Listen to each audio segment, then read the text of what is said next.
This is another episode of Standup Comedy, your host and MC, celebrating 40-plus years on the fringe of show business.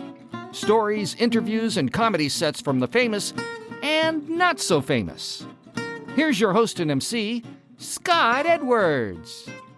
Ladies and gentlemen, welcome to another special bonus episode of An Audience of One. And boy, we're in for a treat. One of the funniest headliners ever to work for me. Here's my good friend and buddy, Milt Abel. Milt, it's so great to connect with you. We had such a good time on the podcast interview. I thought I'd call you back and see if you had anything you're working on. Sure, I'll tell a joke or two, but I'm very impressed with how busy your hands can be. It sounded like more than one person when the applause happened. Well, for an audience of one, there was a lot of applause. Yes, there is. You have a skill as a candy wrapper in a Lucy episode.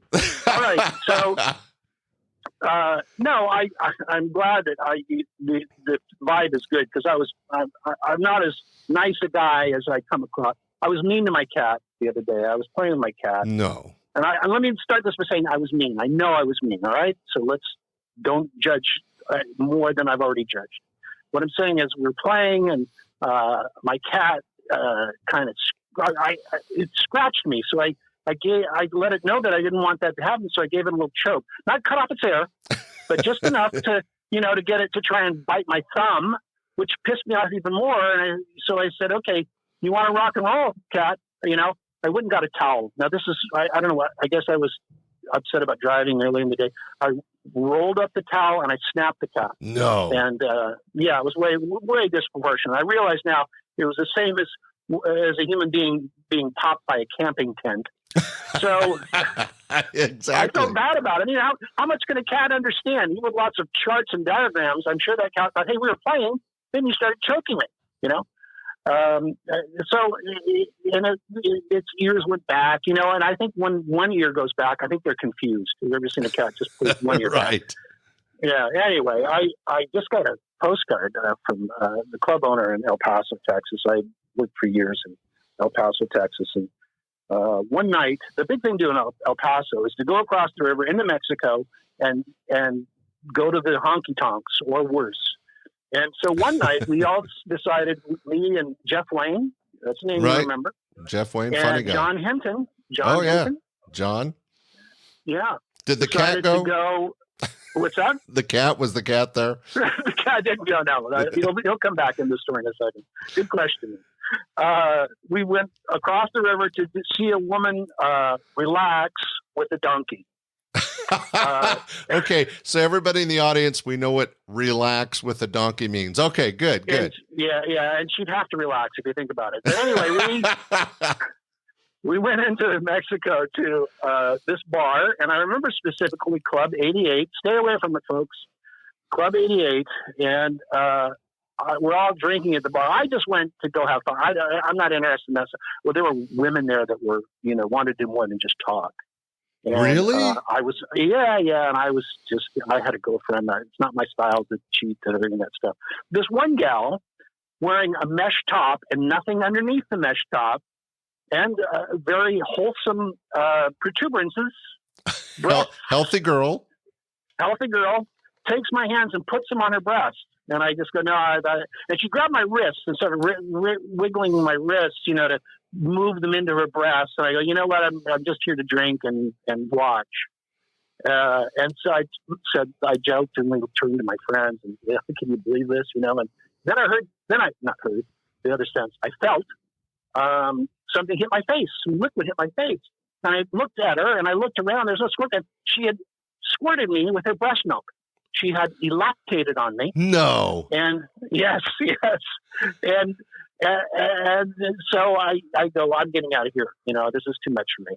And we go out to several bars that night, and it's getting late. The other guys still want to party. And I look at my wrist to look at my watch. Say, we should get back. Hey, where the hell's my watch? Oh. And Bart Reed, the club owner, a little more experienced, said, did anybody by chance earlier tonight grab your wrists firmly or squirt you? Bob was experienced. Okay. And so I suddenly realized that, oh yeah, someone did. That girl took my watch. So we go back to that club, and he complains to the bar, the lady behind the bar was kind of like the madam of the house and the barkeep. And he's complaining there in Spanish. I don't know any Spanish, but I see the gal that squirted me behind her, and I point at her, and I point at my wrist and point at her, going, "You took my watch, you little squirt gun." And they go, "Well, okay, well maybe it fell out on the floor. Get out $10. It'll help us look for it." Oh, geez. They're holding it ransom. Yeah, exactly. So I held out a $10 bill where they could see it, and they went behind the curtained door, and I heard them yell at each other in Spanish, and half a second later, she comes back with the watch, and I grabbed it, and I kept my $10 and I walked out. Yeah, so I got my watch back. The sad part of the story is obviously this woman was nursing. She had to go home, and the baby probably said, "Well, I'm still hungry," and she said, "Well, that's all I have." He goes, I said, "Well, where's the watch?" It's like one or the other, babe. Come on. I can't believe she lactated on you and stole your watch. But that's a good way to avert your attention. Yes, it was. It was probably the best. And what's interesting, I can't wait to go to a party where a psychic's working and touching things and telling the history of them. She's going to touch this watch and go, she's going to pull one ear back like a cat. Right. That's great. Oh, man, that's funny. Well, Milt, thanks for sharing that unique story with our audience. Sure, it is very unique, isn't it? Thank God. Yeah, exactly. That doesn't happen every day. But ladies and gentlemen, if you're in Juarez, Mexico, don't go to Club 88 and watch out for the squirt guns. All right. Well, thanks for listening, ladies and gentlemen. Thank you, Milt, for being here. You're welcome, Scott. My pleasure. Bye. We hope you enjoyed this episode of Stand-Up Comedy, your host and MC. For information on the show, merchandise, and our sponsors, or to send comments to Scott, visit our website at www.standupyourhostandmc.com. Look for more episodes soon and enjoy the world of stand-up comedy. Visit a comedy showroom near you.